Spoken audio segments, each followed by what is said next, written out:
Anak-anak, apakah kalian ingin menjadi juara kelas? Tentu ingin ya. Seberapa besar tekad dan keteguhan kalian untuk mencapai keinginan tersebut? Apa saja yang sudah kalian lakukan untuk mencapainya? Nah, di antara 25 nabi dan rasul ada loh nabi-nabi yang memiliki tekad yang sangat kuat untuk mencapai cita-cita mereka. Siapa saja mereka? Yuk kita simak video ini sampai akhir. Assalamualaikum warahmatullahi wabarakatuh. Hai anak-anakku yang solih dan solihah, bagaimana kabarnya? Semoga semuanya tetap sehat dan tetap semangat ya. Sebelum mulai, mari kita berdoa terlebih dahulu. Bismillahirrahmanirrahim. Rabbi zidni ilma warzuqni fahma. Amin ya rabbal alamin. Nah anak-anak, pada kesempatan kali ini kita akan mempelajari tentang Rasul Ulul Azmi dan Nabi Muhammad SAW sebagai Rasul Ulul Azmi. Setelah mempelajari materi ini, diharapkan kalian mampu memahami makna Rasul Ulul Azmi, menghafal nama-nama Rasul Ulul Azmi, dan memahami keteladanan Nabi Muhammad SAW sebagai Rasul Ulul Azmi. Nah, sebelum dilanjutkan, untuk mendukung channel ini, jangan lupa like dan subscribe ya. Terima kasih. Anak-anak, di awal video tadi, Pak Salim sudah menyampaikan bahwa di antara para rasul itu ada rasul-rasul yang memiliki keteguhan dan tekad yang sangat kuat untuk mencapai cita-cita mereka. Merekalah yang disebut dengan Rasul Ulul Azmi. Apa sih yang dimaksud dengan Ulul Azmi? Ulul Azmi terdiri dari dua kata, yaitu Ulu dan Al-Azmi. Ulu artinya mempunyai atau memiliki, sedangkan Al-Azmi artinya adalah teguh atau tekad yang kuat. Sehingga Ulul Azmi artinya memiliki keteguhan atau tekad yang sangat kuat. Itu berarti Rasul Ulul Azmi artinya adalah Rasul yang memiliki keteguhan atau tekad yang kuat.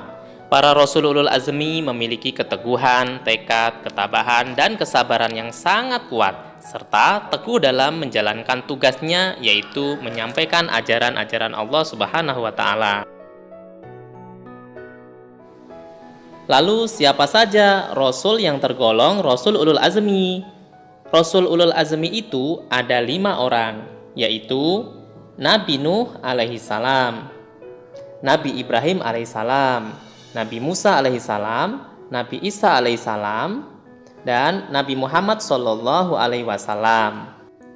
Supaya mudah menghafalnya, kita bisa membuat singkatan dari kelima nama Nabi tersebut. Contohnya adalah Nimim atau Mimin, terdiri dari kata Muhammad Shallallahu Alaihi Wasallam, Isa alaihissalam, Musa alaihissalam, Ibrahim alaihissalam, Nuh alaihissalam. Mudah kan? Kalian juga bisa membuat singkatan yang lainnya ya. Nah, mari kita simak riwayat singkat dari para Rasul Ulul Azmi berikut ini. Yang pertama adalah kisah Nabi Nuh alaihissalam. Nabi Nuh alaihissalam adalah keturunan ke-10 dari Nabi Adam alaihissalam.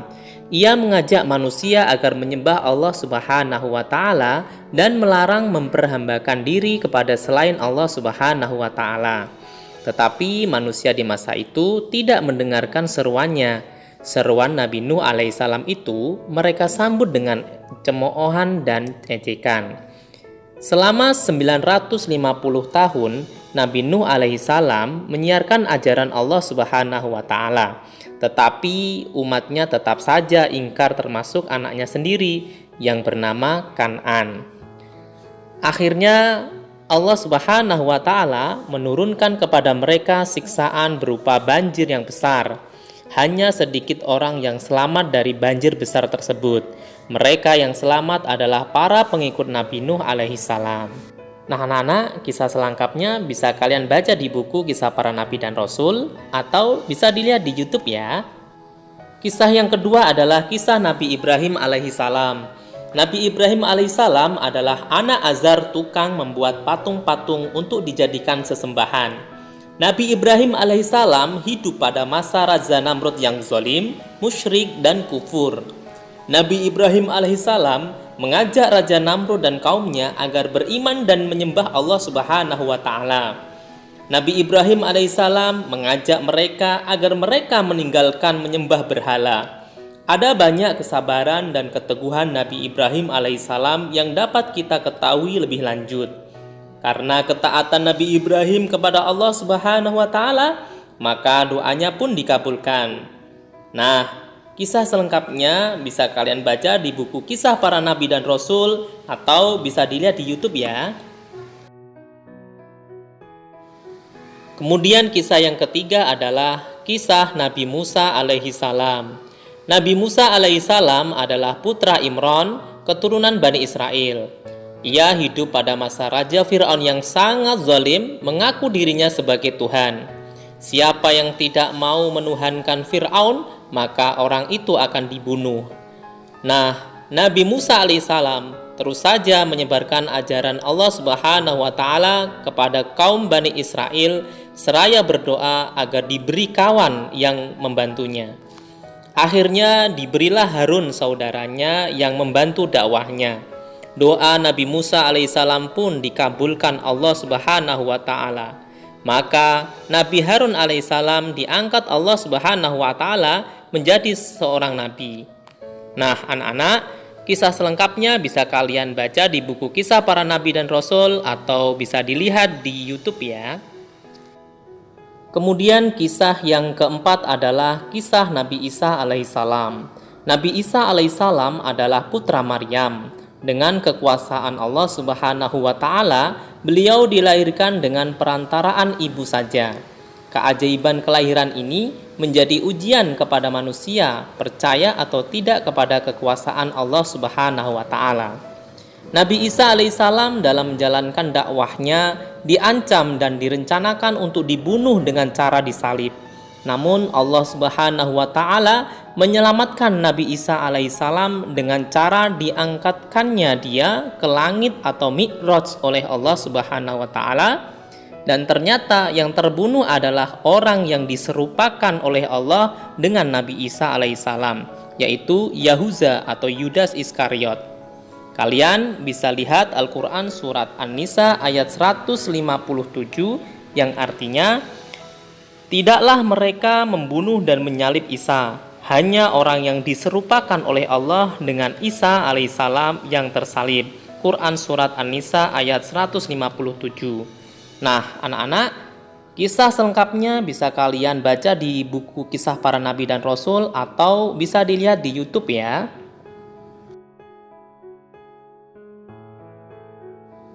Nah, anak-anak, kisah kelima adalah kisah Nabi Muhammad SAW sebagai Rasul Ulul Azmi. Nah, anak-anak, selanjutnya kita akan membahas keteladanan Nabi Muhammad SAW sebagai Rasul Ulul Azmi. Sejak usia muda, Nabi Muhammad SAW terkenal jujur, tabah, sabar, bertanggung jawab, dan pekerja keras, sehingga diberi gelar Al-Amin, artinya adalah terpercaya. Setelah diangkat menjadi Rasul, beliau tak henti-hentinya berdakwah mengajak umat manusia menyembah Allah Subhanahu wa Ta'ala dan meninggalkan kemusyrikan, yaitu menyembah terhadap berhala. Dalam menyiarkan agama Allah Subhanahu wa Ta'ala, Nabi Muhammad SAW sering dihadang, bahkan diancam akan dibunuh oleh orang-orang kafir Quraisy. Abu Jahal adalah orang yang paling membencinya. Pernah ketika Nabi Muhammad SAW sedang beribadah, Abu Jahal dan komplotannya datang sengaja mengotorinya dengan najis. Namun Nabi Muhammad SAW hanya berdoa kepada Allah Subhanahu wa Ta'ala.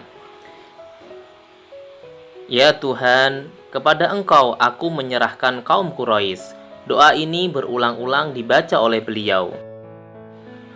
Dari peristiwa tersebut, Nabi Muhammad SAW bukanlah sosok manusia pendendam, tidak membalas kejahatan Abu Jahal dan kawan-kawannya dengan tindakan yang sama. cukup menyerahkan persoalannya kepada Allah Subhanahu wa Ta'ala. Selain jujur dan pemaaf, Nabi Muhammad SAW sangat menyayangi anak yatim. Nabi pernah mengatakan, "Barang siapa yang merawat dan mengasuh anak yatim dengan sebaik-baiknya, kelak mereka akan masuk surga." Dan tempatnya berdekatan dengan Nabi, diisyaratkan dengan jari telunjuk dan jari tengahnya berdekatan dan tidak terhalang apapun. Hadis riwayat Bukhari. Begitulah kepedulian Nabi Muhammad SAW kepada umatnya. Nabi Muhammad juga merupakan Rasul terakhir. Dialah Nabi dan Rasul penutup. Tidak ada lagi Nabi dan Rasul setelahnya. Karena Nabi Muhammad SAW adalah sebagai penutup, maka sering disebut dengan istilah Khotamul Anbiya, yang artinya penutup atau penghabisan para Nabi dan Rasul. Nah, anak-anak, itulah kisah Rasul Ulul Azmi dan keteladanan Nabi Muhammad SAW sebagai Rasul Ulul Azmi. Ada beberapa kisah keteladanan lainnya yang dimiliki oleh Nabi Muhammad SAW. Kalian bisa baca di buku kisah-kisah para Nabi dan Rasul atau melihatnya di YouTube ya. Bismillahirrahmanirrahim. Dan ingatlah ketika kami mengambil perjanjian dari para Nabi dan dari engkau, dari Nuh, Ibrahim, Musa, dan Isa putra Maryam, dan kami telah mengambil dari mereka perjanjian yang teguh. Quran Surat Al-Ahzab ayat 7. Alhamdulillahirrabbilalamin, materi kita sudah selesai. Semoga bermanfaat untuk kalian ya, dan bisa menerapkan dalam kehidupan sehari-hari. Demikian yang bisa Pak Salim sampaikan, kurang lebihnya mohon maaf. Jangan lupa subscribe ya. Terima kasih. Wassalamualaikum warahmatullahi wabarakatuh. Sampai jumpa lagi ya.